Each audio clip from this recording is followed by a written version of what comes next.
y'all, look, these birds. We never, okay, they used to hang out in the yard over there.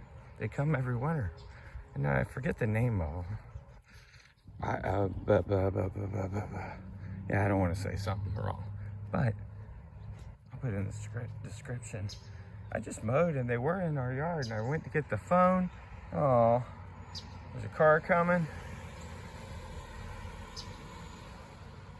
Be nice to the birds. Thought this was cool though.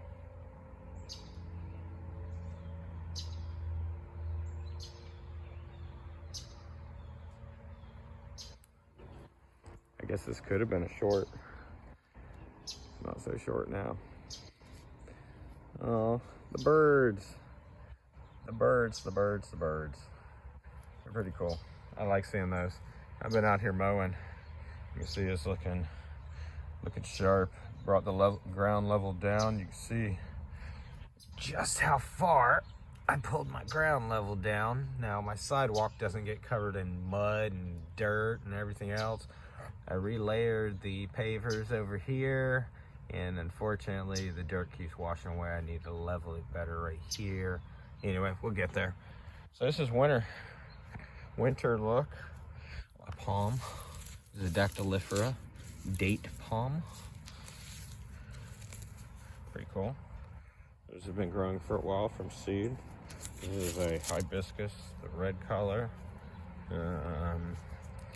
It's a violet queen bleeding heart vine. Putting the bleeding heart vine is very important. That's something that Christy got me from the Bahamas. We've reproduced that. I used pollen from a swamp lily to fertilize that this year, and that gave me this from the bulb. This one over here as well. Those. So I've been bringing the plants out, just trying to get everything cleaned up. It was already pretty good on the lawn, but I wanted to mow it, level it a little better anyway. About the edge, but I wanted to get the plants out. So during that process, the birds ended up showing up. I think they're really cool, so I started recording. This is my newest enclosure. I was making a video for y'all, and that's still on the GoPro, so I'll post that eventually. But I'm using oak this time, and it's a clover. There's a couple of different types of clover. Oh, and that is a strawberry we grew from seeds, grown from seeds. We've got some more of those, and I decided to just throw one in here and see what happens. So it would be cool to see that reproducing all over in here. It'd be like a wild strawberry with isopods. So there's no isopods in here yet because I want everything to root and take hold. We got the triangle looking leaf clover. We've got these purple clovers here. And I've got those all over. Those are more on the top. They don't really have a bulb the same.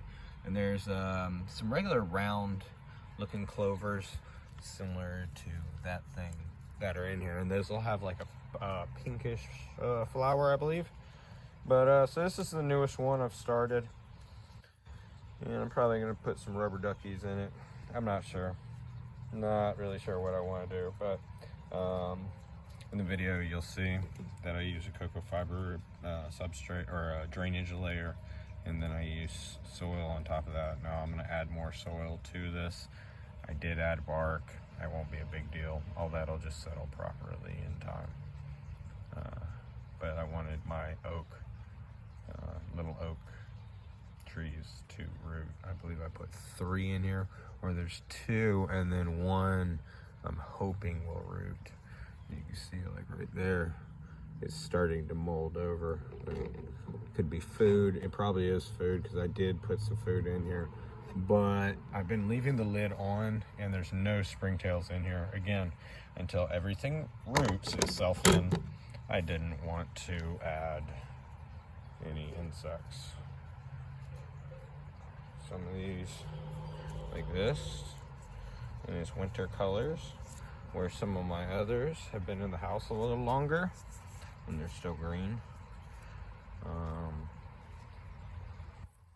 Some of these are gonna survive. Some of these are not.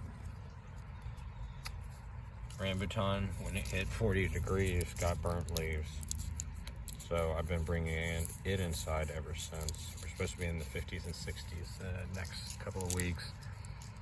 The dactylifera here needs to be watered. Dog broke the pot of that. So it's been struggling ever since. And here's some new ones. I believe this is a holly. They have the spiny edges. That's why I think they're holly. And I believe this right here, which is this, a couple other things in there to be the same as that tree right there. At least it has the same smell. So I'm pretty sure they're the same.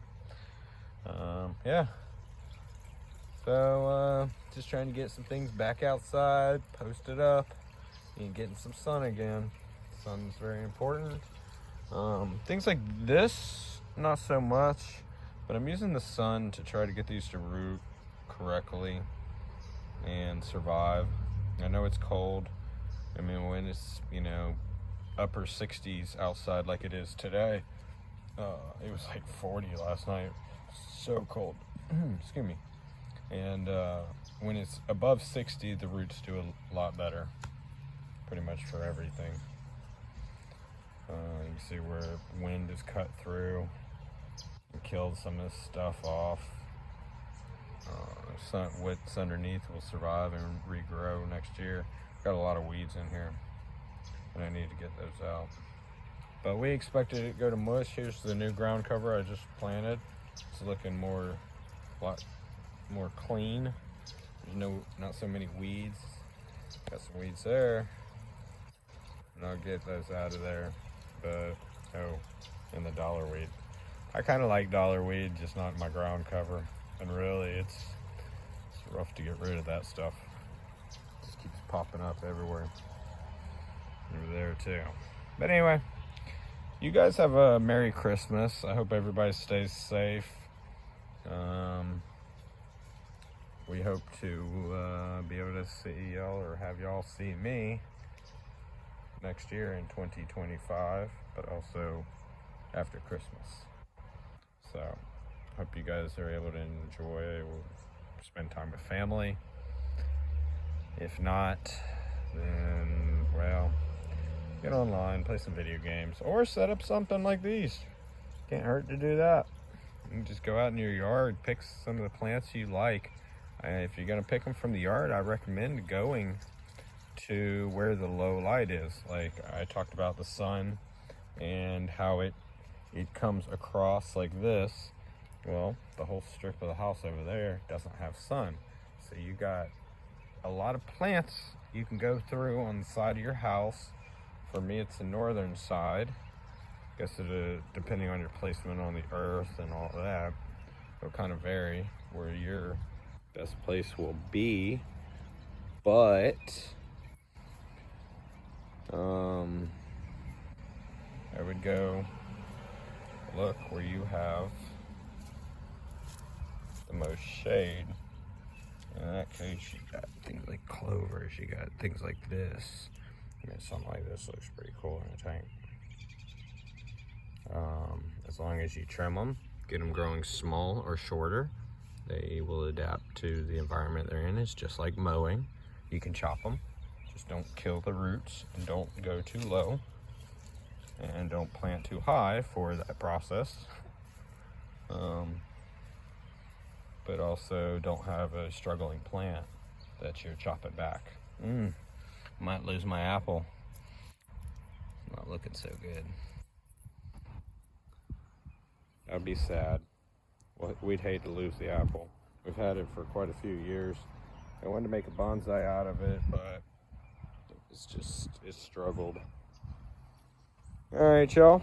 Have a Merry Christmas again. And we'll